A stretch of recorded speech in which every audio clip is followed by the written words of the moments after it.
किसके बारे में पढ़े थे? बस पिछले चैप्टर में दो ही चीज था, एक पूरक कोण था और एक समपूरक कोण।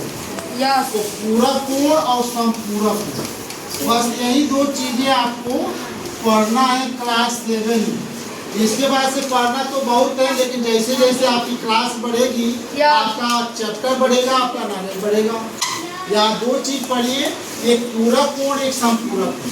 तो पूरक कोण का मतलब हुआ कि ऐसा कोण जो कितने का पूरक हो,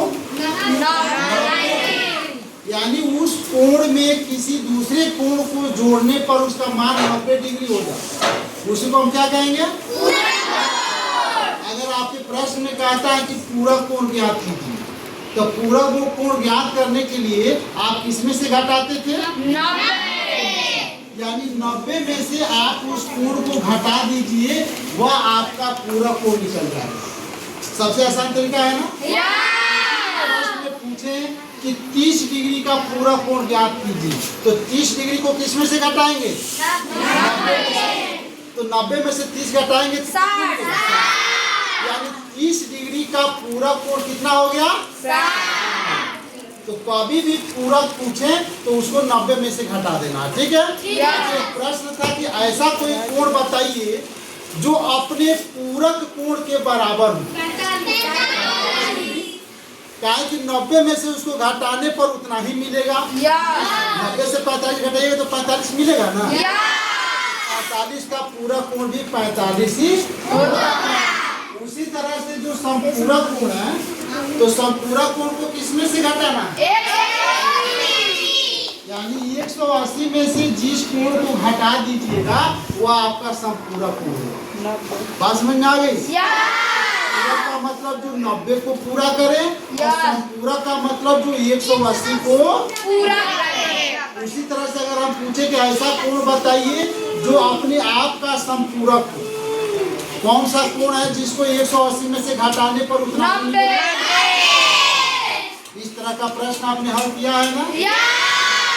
आज जो नया चैप्टर हम लोग को पढ़ना है वह है कि यदि दो समांतर रेखा को एक तीसरी तिर्यक रेखा काटे तो कौन कौन से नियम अप्लाई होते हैं, इस पर कौन कौन से नियम काम करते हैं। बात समझ आ रही? इसको हमें पढ़ना। दो समांतर माने ऐसी रेखा जिनके बीच की दूरी हमेशा बराबर हो, उसी को क्या कहते हैं? और तिर्यक रेखा माने तिरछी रेखा जो इस दोनों समांतर रेखा को प्रतिच्छेद करे यानी काटे, उसको हम क्या कहते हैं? तिर्यक रेखा कहते हैं। कुछ मिटाने वाला नहीं रखे हैं। देखिए इधर हम आपको दिखाते हैं, नीचे हो सकता है आपको ना दिखे।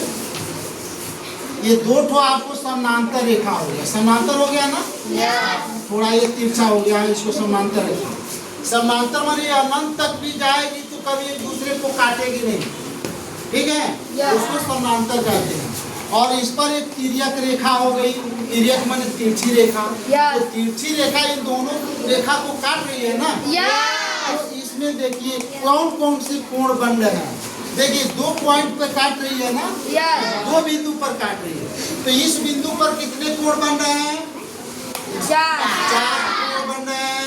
इस बिंदु पर कितने? 4। तो ये टोटल कितने कोण बने? 8 कोणों में अपना संबंध है। और कौन सा संबंध है इसको देखते हैं। देखिए ये कोण का जो संबंध है वो संबंध इस कोण से है, ठीक है? दोनों का मुंह सटा है ना? तो जब ये दोनों का मुंह सटा है तो इसको कौन सा कोण कहेंगे? जिसका मुंह से मुंह सटा हो उसे क्या कहेंगे? उसी तरह इसका भी मुंह इससे सटा है ना, तो ये भी क्या हो गया?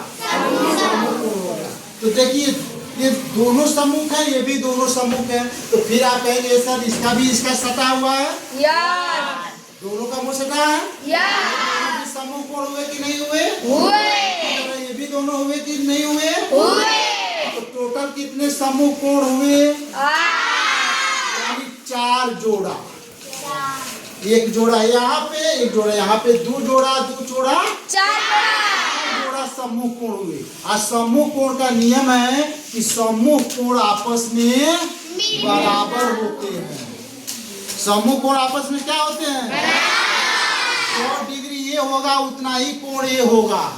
ये अगर यह आपका 120 होगा तो यह कितना होगा? 120। सम्मुख कोण बराबर हुए कि नहीं हुए? एक नियम और है, अगर यह कोण यहाँ है और यह कोण यहाँ है तो दोनों कोण एक जैसा दिख रहा है। दिख रहा है कि नहीं दिख रहा है? समांतर रेखा को प्रतिच्छेद किया है तो इसे हम एकांतर कोण कहेंगे। क्या कहेंगे?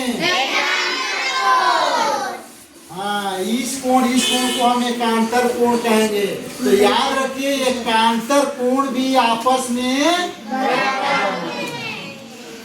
एकांतर कोण बराबर होते हैं। इसका मतलब ये हुआ कि अगर यह 60 डिग्री है तो यह कोण कितना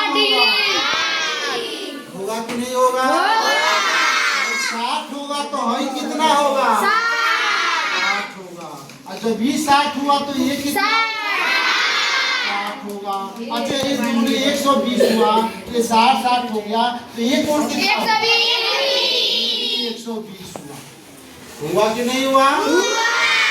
कोणों का संबंध होता है। दो ठो हमने बता दिया, सम्मुख कोण बराबर होते हैं पहला, दूसरा की एकांतर कोण बराबर होते हैं। आइए वो तीसरा नियम है, बस इतना ही आपको जानना है। वो तीसरा नियम क्या है? वो संगत कोण का है। संगत समझ रहे हैं ना? संगत माने जो साथ साथ हो, सम्मुख माने जिसका मुंह आमने सामने हो, जैसे ये सम्मुख हो गया। और संगत का मतलब कि ये साथ हो, ये कोण है ये कोण दोनों एक साथ है कि नहीं है? क्योंकि दोनों एक ही रेखा से बना हुआ है। तो नियम है कि संगत कोणों का योग 180 डिग्री। संगत कोणों का योग 180 डिग्री होता है। संगत इसलिए है क्योंकि ये दोनों साथ है। ये कई वो रेखा से यू बना है, ये रेखा से यू बना है। तो देखिए दोनों कोण को जोड़िएगा तो 180 मिल रहा है। मिल रहा है कि नहीं मिल रहा है? ये संगत कोण का नियम है कि संगत कोण का योग 180 होता है। उसी तरह यह इसके संगत में है, ये इसके संगत में है, ये कोण जो है इस कोण के संगत में है। तो ये संगत कोण को कभी भी जोड़िएगा तो 180 होगा।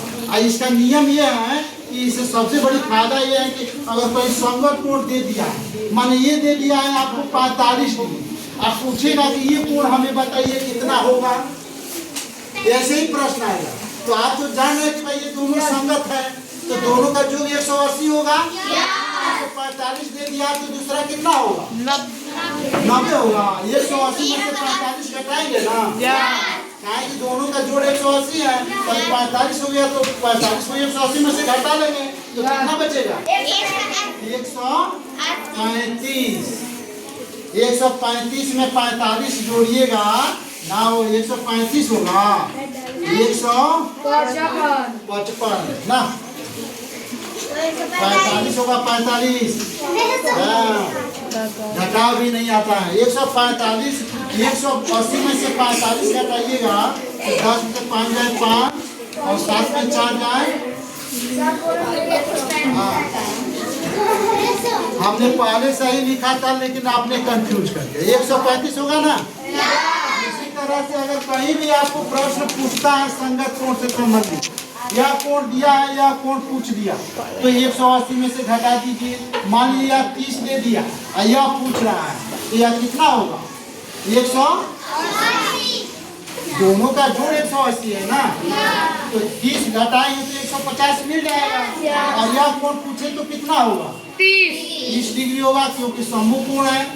बात समझ में आ गई? तो बस इसमें तीन ही चीज को याद रखना है। 5 वो पढ़ा है, 5 लाइन। पहला लाइन ये है कि जब पूरक कोण निकालना होगा तो 90 में से घटा देंगे, संपूरक निकालना है तो 180 में से घटा देंगे।